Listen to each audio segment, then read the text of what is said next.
Alright, I'll be talking about the goblet squat today. It's a tool that I use to improve my form so that it does transfer over when I'm under a barbell with a lot more weight.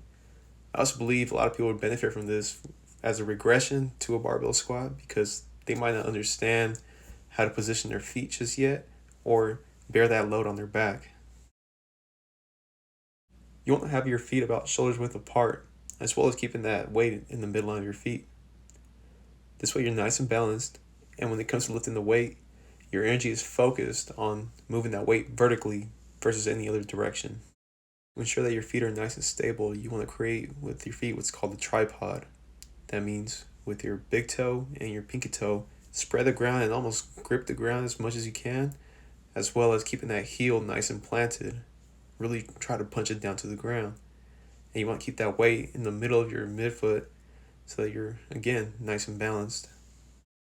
By maintaining this position throughout the lift, as well as keeping that weight shifted in the middle of your foot, you avoid your toes or your heels lifting up during the lift. Okay, so we're piecing it all together. Our feet are correctly placed, weights at the midline.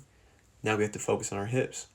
As mentioned before, the squat is a vertical movement, so our hips will be lowering downwards and upwards. We want to maintain that chest up and hips low. If you're not conscious of where your body is in space, you might tend to keep your hips higher and chest lower, creating more of a hip hinge movement, which is not what you want because it's more of a deadlifting movement. To reassure yourself that you are moving correctly, really focus on where your butt and your chest are at. They should be moving downwards and upwards at the same time. This way you keep that weight balanced and your body's in complete control of the weight. If one body part does go before the other, you'll go down in an awkward movement and ultimately expend more energy than you need to complete the lift. Now it's time to piece it all together. Our feet are placed correctly, our hips know where they're going, and we have our weight positioned next to our chest so that it's nice and balanced above our feet.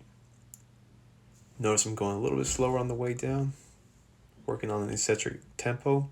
That way I can really hammer down that form and practice being lowered in that position. Okay, that's it for today. I hope you learned something from this. And remember, the lift is not finished until you safely put that weight down, so make sure you do so. Thanks for watching.